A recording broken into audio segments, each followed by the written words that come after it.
What's up, Rube? It's Little Big Robots back with another video. Today I'm going to be talking to you about this very inexpensive line of toys that were on dirt cheap sale on McFarlane. I think they're still on sale on McFarlane's store. By the way, if you like little big robots like this guy here, this is what I really specialize in. 118, 124, stuff like that. Subscribe. I'm trying to get to 4,000 views, before too long. So please subscribe. I update all the time. But today I'm going to be checking out these Avatar figures. This is the new line by McFarlane, and he had these for this is the gold edition. I think it was like $7. Each one of these was like $5 or $6. So if you're into Avatar or you just want some customs for some army builders for customs, this is a great place to go. But I thought it'd be fun to look at this line that I just got. I opened it the other night while on bed like a big child while watching YouTube videos. Thought it'd be interesting to look at some of the designs and abilities, posability of some of these new ones. I love that face. Look at that. Isn't that great? That is a great face. Let me get a screenshot of that face. That is gold, buddy. Some of these new ones compared to the old ones. Now, did I get two of the same one? No, those were two separate ones, aren't they? That's strange. So we have the Avatar dude. I don't know anything about the anime. I think I've watched it once or twice. This is a gold edition, so it's a little bit more posable. This is closer to like a normal action figure you'd see from McFarlane. Got several versions of the Avatar kid dude, whatever his name is. I know this one. I don't know how, but I know this is Uncle Iroh, big belly, slightly short, and then slightly posable. Not terribly posable. None of these are. This is some guy with special powers. I don't remember his name. Masked guy, blue guy, and then this thing was only $10. This will be, I think this, in hindsight, a lot of people would wish they had bought one of these because it's just a great big cool beast. You could take off the saddle, and if you took off the saddle, I think you'd probably end up with something you could use for all sorts of stuff. Let's get a screen cap of that. That's really cool too. Let's get it all in there. Boop. Pretty cool. So, all of this was nothing. I don't remember how much all these were. So go check it out. But what I thought I would do is over here I have some of the let me see if I can go back to the normal view. Let's leave it in, let's go back to normal view. What I have over here are some of the older ones. These were given to me by my friend. She was literally going to throw them out. I can't remember the year of this original line and who made them. But there's some really interesting stuff going on with these older figures. This is one of my favorite figures I have. The more I look at them, she was going to throw these out or donate. I'm like, no, you're not. Those are mine. And she gave me a whole box of her figures, Avatar and Avatar the movie, as well as the anime. Here's this dude here.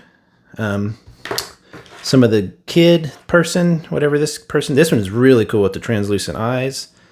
I think McFarlane made these as well. Correct me if I'm wrong, everybody. And I guess this is the same kid, isn't it? Same kid? Looks like it. So all that time, they haven't changed the character that much. This guy here, yeah, here's the same kid. So again, you can see a difference definitely in the textures, the materials. This is that rubberized stuff that over time it starts to crack.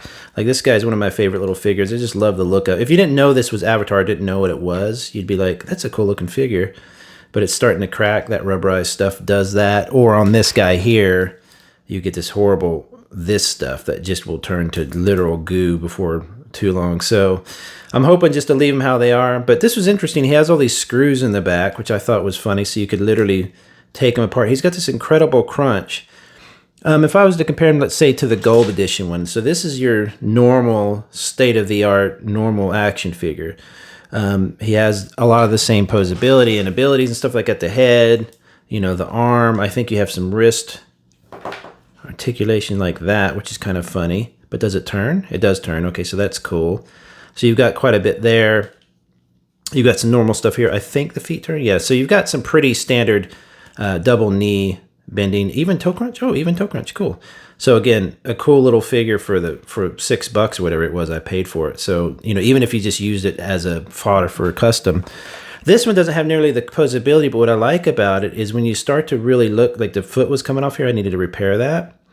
You start to see where some of the design ideas started to come into play. Right now they were just doing the single joints, but honestly, do I really care that much? How often do you have them kick like that? I mean, you know, it's one of those things, but still, it's cool. But what I thought was interesting here is instead of having the wrist actually rotate the hand, the whole wrist rotates. So instead of his hand rotating, it's his wrist. So you've got that here, and then the wrist is stuck in place, but the hand rotates, which I thought was a really interesting kind of, I really liked that. I thought that was really cool. The material this guy's made of is interesting too, and it's a bit more of a loose ball joint, but after all these years, it's still this sturdy.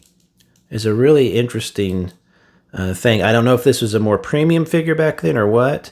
This is a bit disturbing how the feet are able to pop out of the hole like that, whereas here, you're going to see they're going to have more of a ball joint. So it's a two-parter thing. So there's just little design differences like that. It's really fun to see how they do it. I think he has a crunch too, but it's going to be under his, yeah, they now are putting crunches more under the, like the chest muscles and stuff. He's got it literally down there. There's nothing more crunchy. I've never seen such a crunch. I mean, that's insane. That's really insane. Could his head go up? His head cannot tilt up, which is unfortunate because he could like bend over and looks pretty crazy. Isn't that just a cool looking figure? I just love the look of that figure. I'm not into super cartoony figures, but I'm definitely into stylized ones, and this one is stylized all the hell. He's got his underarm hair, which I thought was funny, but you actually don't see it under his underarm anywhere. So it's just got these really interesting little design choices in it that were, again, I don't know when these were made. I want to say 2009 or 10 or something like that. But you can see where figures were starting to really come into their own. So you had this cool translucent effect. You can see that in the eyes. Isn't that cool looking? But again, the wrist, the hands don't bend. The entire wrist bends. Or rotates, I should say. So you can't turn that. The hands are stuck in place, but you can do this. So normally, instead of just going up like this, he has to go sideways, if that makes sense. So you're never able to really hold him into, I mean, you could do like that, but you can't turn his hand that way. So it's a bit unfortunate, but it's an interesting design kind of solution, but his hands are kind of stuck always in a I think kind of in a bad position, because you naturally put your arms forward like that, like you're doing a curl, but with your hands actually rotated in more. So that's a bit different. Again, this rubberized stuff is just tearing, but it gives you an idea of the, that is a double knee there, isn't it? Hey, look at there is a double knee. I wonder when they first started doing that. I have no idea. I need to start looking that up. So pretty cool. You can get some cool poses out of that. But this one I just really love as a character, just as a piece of art, I think, when you really look at it. If you were just to see that, you'd be like, that is really weird. It's just like a kid with blue eyes. Oh, and his mohawk stripe thing is, you can see the glowing there, is even translucent. That's really, I bet that whole section is that whole head, and they just painted over that area for the gray. So the others are about the same. Nothing real crazy. This guy's interesting, too, because he has the whole thing. I mean, it's aged a bit better, but his knees are real simple. They go in from underneath. Again, same thing with the wrists, I believe. Yeah, so they weren't doing like, I'm sure they were. In fact, I know they were because I have old figures from before this time that had this, but on these, they decided to not do the wrist rotation, which is really interesting. Again, the crunch, it's cool. And then you have these screws to remove everything. I wonder if, none of these are all plastic and molded shut. I wonder if all these have screws. Look at that. So you could easily just take that apart. I absolutely love that. I love that so much because you could do custom so much easier. I wish more of them were held together like that.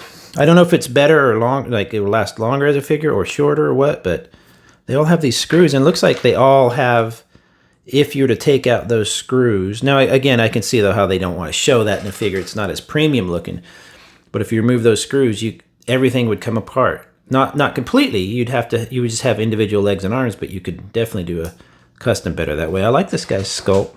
His face sculpt is cool. Same kid, I guess. Am I wrong? I have no idea. Looks like it. Korra? Something like that? Kono? His leg is pretty loose right now. So again, that's pretty cool. I just thought it'd be an interesting look at some of the differences between an older line and a modern line, and what's going on with designs. Obviously, the new stuff is, I think, better in a lot of ways. But will this guy last as long as this guy seems to be lasting, other than the rubber? I don't know. What is also interesting, too, is I can remove these screws and tighten up these joints, at least there if I needed to. There, I wouldn't be able to. It looks like they just stick on like that. So eventually those could have a problem. So I'm not going to mess with them too much. I'll probably fix that foot somehow if I can, and just leave them alone. But what a great old line. Go pick these up. I think they're still on sale on McFarlane on the store. So if you go to McFarlane Toys site, and you go to the store, you can get these for like $6, $7, $8 a piece, and just get you a little army. That one's so fantastic. I just love that. You got a little hair on his chinny chin chin. Anyway, everybody, have a good day. I'll talk to you later. Enjoy.